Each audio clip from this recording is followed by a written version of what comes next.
Le texte de ce matin pour la lecture de la prédication, ça paraît un peu étrange pour la Sainte Seine, mais la Sainte Seine, ça implique tout ce qui est compris dans ce texte.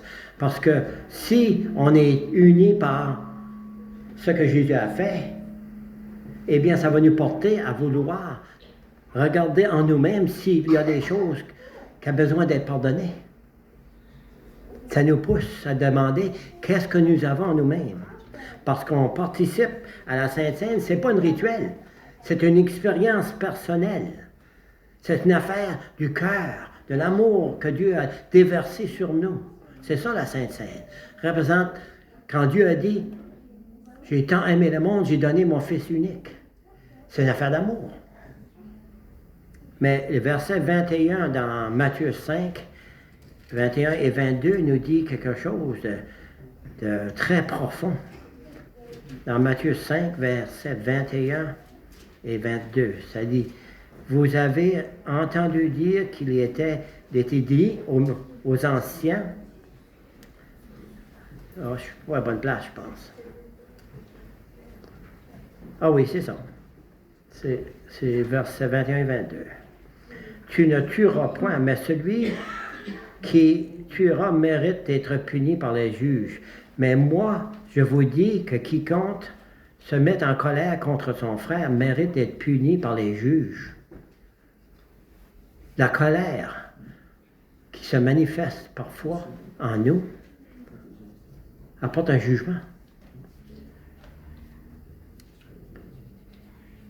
Alors, la colère mentionnée ici, c'est une hostilité qui mène à la séparation entre frères et entre sœurs. Quelle est l'offrande qui était mentionnée dans ce chapitre de Matthieu 5? Quelle est l'offrande qui doit être apportée à l'autel aujourd'hui? C'est chacun d'entre nous. C'est nous l'offrande. Regardez dans Romains, 10e chapitre de Romains, l'apôtre Paul écrit le livre de Romains. Allons là, voir qu'est-ce qu'il est en train de dire à propos du sacrifice ou l'offrande qu'on doit offrir. Chapitre 12, verset 1. Prenons le temps de regarder et voir qu'est-ce que ça dit. « Je vous exhorte, frères, par la compassion de Dieu, de vous offrir vos corps comme un sacrifice vivant, saint, agréable à Dieu, qui sera de votre part un culte raisonnable. » Alors, l'offrande qu'on doit donner à Dieu aujourd'hui, si on a des fautes, des mal, des mauvaises choses en nous, des révoltes, résister, accepter le pardon ou donner le pardon. Qu'est-ce qu'il y a? Dieu dit, allez demander pardon avant de participer, avant de donner nos corps en offrande. Alors, pouvons-nous offrir un sacrifice impur? C'est ça le contexte. Pouvons-nous offrir un sacrifice impur à l'autel de Dieu aujourd'hui? Un cœur rempli de colère, le texte nous dit. Un cœur avec des rancunes, un cœur avec de l'amertume. Ceci peut nous surprendre parce que ça surprit les Juifs lorsque Jésus a donné ses paroles dans Matthieu 5. Ça peut nous surprendre aujourd'hui parce que l'offrande est très importante à Dieu.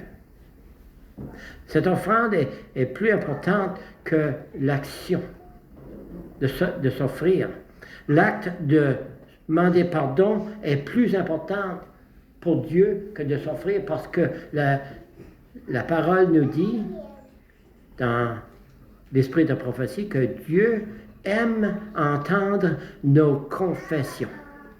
Ça lui porte la joie d'entendre nos paroles qui disent « J'ai péché contre toi ». Vous vous rappelez du fils prodigue? Lorsqu'il a dit à son père « J'ai péché contre le ciel et contre toi », le père s'en réjouit. avant même qu'il avait fini ses paroles. Le Père au ciel se réjouit lorsqu'on lui demande pardon. Et lorsqu'on demande pardon à quelqu'un, ça réunit ces personnes-là. Alors c'est très important. C'est un service d'adoration, c'est un service aux autres, c'est une dévotion de faire ceci.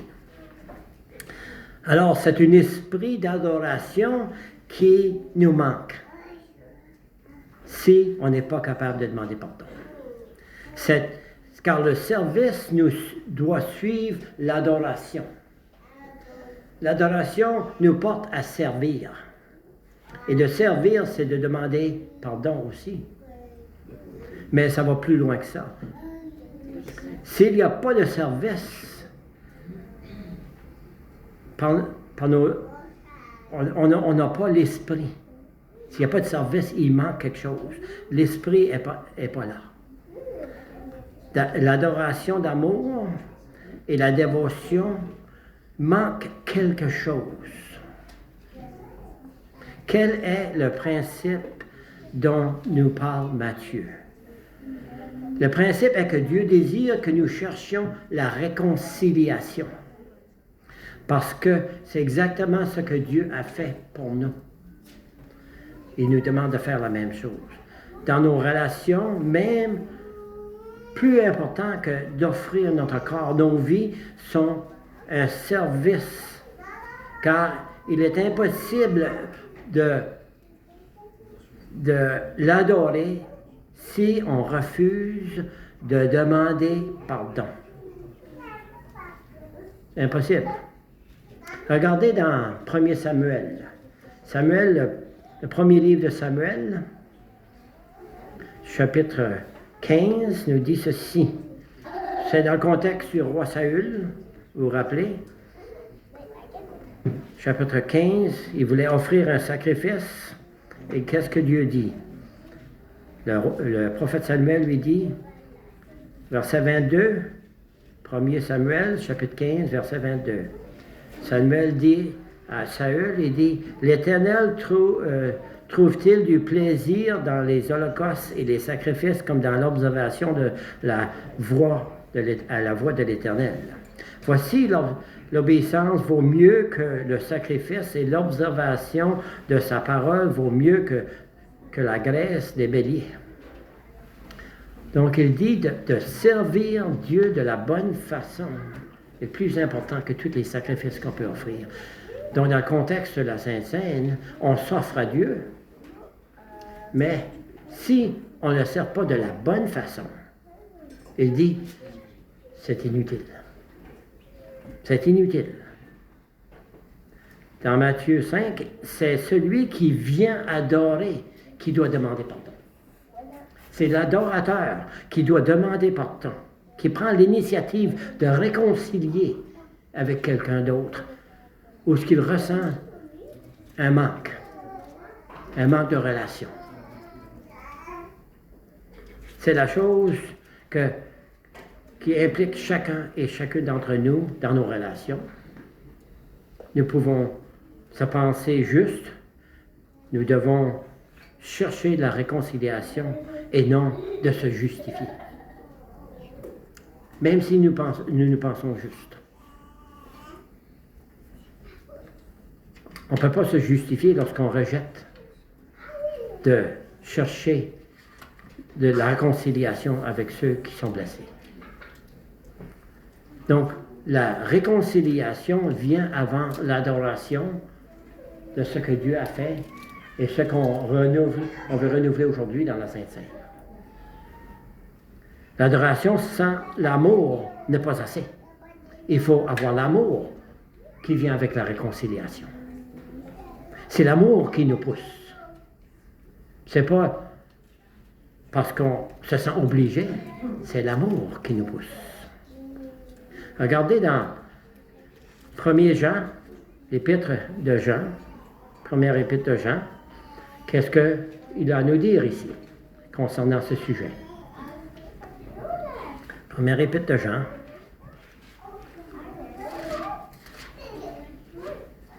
chapitre 4, Et versets 20 et 21, qu'est-ce que ça nous dit? Concernant l'amour, il dit, si quelqu'un dit « j'aime Dieu »,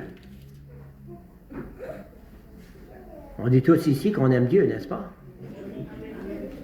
Et qu'il haït son frère, il y a un problème, hein?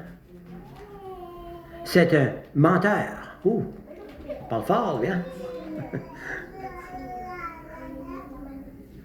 Car celui qui n'aime pas son frère, qu'il voit, comment peut-il aimer Dieu qu'il ne voit pas? Ensuite, il dit, et nous avons de lui ce commandement, que celui qui aime Dieu aime son frère. Il parle fort ici, hein? Mais il parle, tout ce livre de Jean, c'est dans le contexte d'amour. Savez-vous ça? Même le péché qu'il mentionne ici, dans le contexte de Jean, des fois il dit, celui qui dit qu'il aime Dieu puis pêche, il n'aime pas vraiment Dieu. Mais qu'est-ce que le péché, là? C'est l'amour, un manque d'amour. C'est ça qui porte au péché, c'est le manque d'amour. Alors, l'autel qui est mentionné dans Matthieu, le texte qu'on a ouvert avec, c'est la croix. C'est là l'autel, la croix. C'est la croix que Dieu nous donne la réconciliation. C'est là qu'il a réconcilié le monde à lui-même. Tournez à 1er Jean. Premier épître, premier livre de 1er Corinthiens, chapitre 5. Non, c'est 2e, pardon. 2e Corinthiens, chapitre 5. C'est ce qu'il dit ici. Versets 18 et 19, le chapitre 5. Il dit, en tout cela, et tout cela vient de Dieu, qui nous a réconciliés avec lui par Christ, et qui nous a donné le ministère de réconciliation. Chacun d'entre nous avons ce ministère de réconciliation. Donc, c'est une tâche que Dieu nous donne parce qu'il a fait cela pour nous et maintenant il nous demande de le faire. Car Dieu étant en Christ, réconciliant le monde avec lui-même, n'imputant point aux hommes leur offense, il a mis en nous la parole de réconciliation. Remarquez qu'est-ce qu'il a fait. Dans verset 19, il dit, en n'imputant point aux hommes leur offense. Alors, la réconciliation ne va pas chercher à pointer les offenses aux autres. C'est de les accepter comme ils sont, sans imputer les offenses. C'est là le vrai pardon. C'est là ce que Dieu demande de nous. Et nous sommes réconciliés par le sang de Christ, ça nous dit. Et il nous appelle à être des réconciliateurs. Comment pouvons-nous vivre avec des rancunes et adorer Dieu sur la croix? L'apôtre Pierre, nous a demandé à Jésus combien de fois je dois demander pardon. Il dit 7 fois. Il pensait qu'il était bien parce qu'il était plus que les Juifs.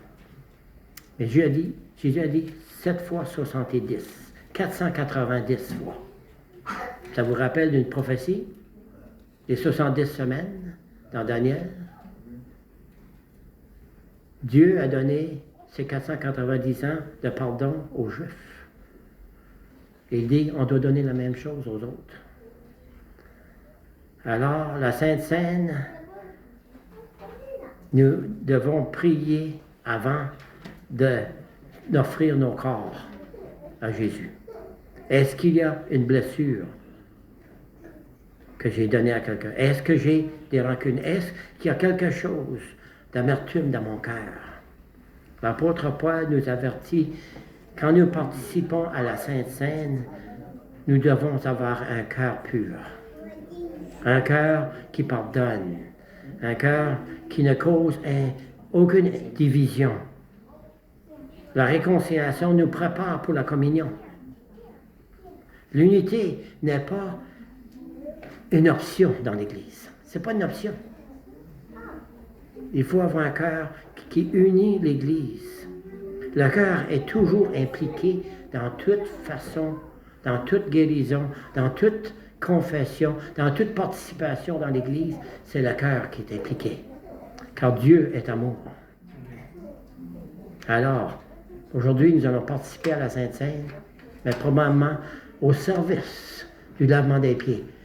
Le service était aussi impliqué dans l'Église, de servir l'un les autres, de servir ceux qui sont faibles, ceux qui ont des besoins, d'ouvrir la porte pour ceux qui marchent avec une canne, ceux qui boitent, ceux qui sont aveugles, de traverser la rue, de sourire pour quelqu'un qui se sent triste.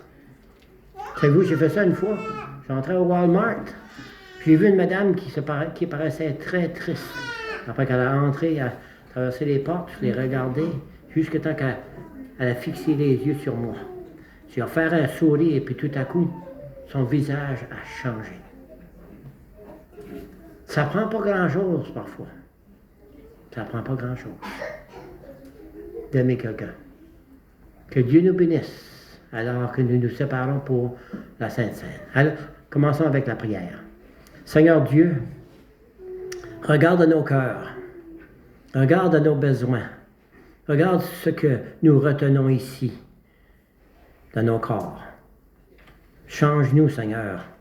Mets en nous un désir de te servir, de te glorifier, de t'aimer d'un cœur sincère. Au nom de Jésus, nous te demandons. Amen. On se saura pour la